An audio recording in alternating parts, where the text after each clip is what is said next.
Hari ini saya nak kongsikan tentang bagaimana nak buat laporan polis terhadap satu kes penipuan pinjaman yang tidak wujud. Saya dah banyak aduan yang saya terima. Depa pi layan dekat Facebook, pi layan dekat media sosial, syarikat-syarikat yang nak bagi pinjaman. Saya dah pesan awal sebelum tu, jangan pinjam dekat media sosial. Hampa tak dengar, hampa ketegak buih. Bila sembang dekat media sosial, hampa sembang pandai. Orang ni hampa maki, orang ni hampa kecam, semua tak betul, hampa aja betul. Tapi kena tipu. Ini saya kesian pada rakyat Malaysia. Kalau sembang, langit boleh runtuh, gajah pun boleh terbang. Tapi bila kena bab macam ni, berapa ramai yang kena tipu. Ini yang kadang-kadang saya marah. Okey, marah-marah saya pun saya akan bagi juga, bantu juga depa ni yang kena tipu ni.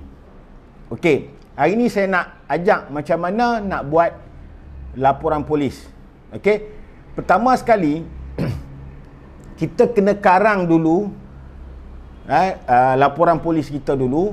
Jangan pi balai suruh anggota polis yang dekat kaunter tu karang. Kesian dekat dia sebab hampa ni dah lah tak reti. Lepas tu pula menyusahkan orang pula. So buat karangan dulu. Takkanlah di sekolah hampa tak belajar karangan. Jangan cakap tak reti. Ini bila sikit-sikit tak pandai, tak reti, tak pandai, jangan bagi alasan. Buat dulu karang kronologi kes tu macam mana. Pertama sekali hampa ceritakan dalam report tu dekat mana hampa jumpa syarikat ni. Hampa kata jumpa di media sosial. Di media sosial tu di mana? Di Facebook kah? Di Twitter kah? Di Instagram kah? Di TikTok kah? Pertama. Kemudian hampa berurusan macam mana dengan orang tu? Melalui telefon kah? Melalui WhatsApp kah? Melalui Messenger kah? Terangkan dalam report tu. Okey, itu mukadimah dia yang pertama.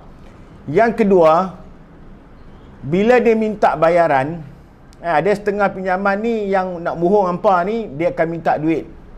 Okey, di mana akaun pada berapa hari bulan hampa masukkan duit tu? Tu yang saya tak faham. Kenapa kita masih lagi tak cerdik? Bila kita nak buat pinjaman, mana kita tak ada duit, kenapa kita kena bayar? Itu saya tak faham. Yang hampa pi dengar, pi bayar juga duit tu pasal apa? Ini yang saya pelik orang rakyat Malaysia ni. Kita nak minjam duit, kita kena bayar. Fee, insurans lah, apalah. Tak masuk akal. Okey, kecuali lah kalau duit tu dah dapat dia buat pemotongan. Itu masuk akal lah, tapi sebenarnya tak boleh pun.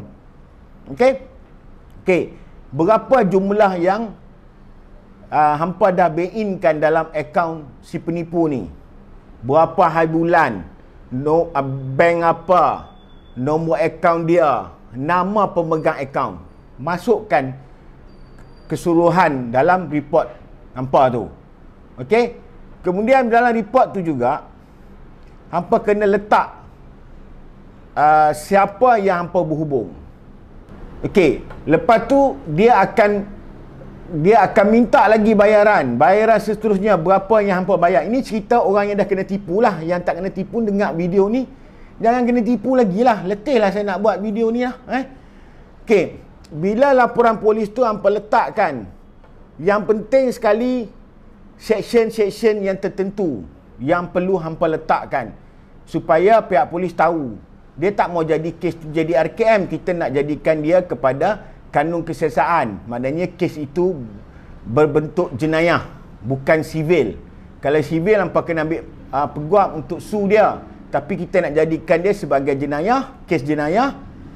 Kita tulis section-section tertentu. 420 penipuan. Contoh dia. Masukkan lagi section-section tertentu yang mana boleh dikenakan terhadap si penipu ni. Masukkan juga section 403 kanun kesiasaan. Dia menyalahgunakan dan curang terhadap harta kita, iaitu duit kita.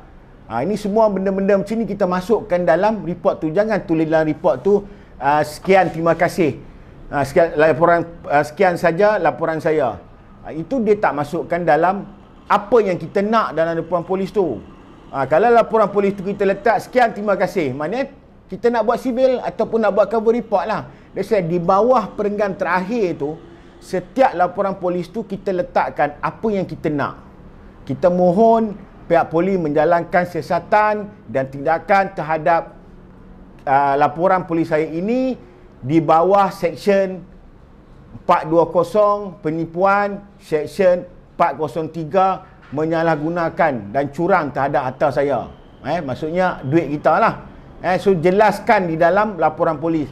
Saya cadangkan buat draft laporan polis tu dulu. Kemudian bawa pakai pendrive ke, bawa pakai mesej WhatsApp ke dekat anggota tu supaya kerja dia mudah. Dia ambil copy paste saja, jangan bagi dia ubah. Sebab apa, banyak orang lain pun nak buat report polis juga. Kesian lah, ramai beratuk zaman Covid ni pula. Tolong kita buat satu pemudah cara, kedua-dua belah pihak senang. Kemudian jumpa pegawai penyiasat, bawa risit-risit yang apa dah buat bank-in tu, yang kena tipu tu. Tapi saya yakin dan pasti memang susah nak dapat tangkap. Itu saya berani cakap. Sebab ini pengalaman saya. Saya dah handle banyak kes tentang pinjaman tidak wujud ni. Memang susah nak tangkap. Yang dia tangkap pun tangkap orang lain. Dia bukan tangkap orang yang menipu. Dia akan gunakan akaun, nama, bank yang digunakan tu kebanyakan orang lain punya. Yang penipu ni takkan susah untuk ditangkap. Percayalah cakap saya. Akhir kata, kalau hampa ada masalah dengan Along, hampa pergi settle dengan PPIM, pergi settle dengan Semboyan. Kalau hampa ada masalah dengan pemberi pinjam wang ataupun kredit komuniti, boleh rujuk pada saya akan bantu dengan secara percuma. Tapi kalau Abang Along, hampa kena bayar cas perkhidmatan kepada PPIM ataupun Semboyan. Setakat itu saja perkongsian saya hari ini mengenai tentang pinjaman tidak wujud, bagaimana kita nak buat laporan polis.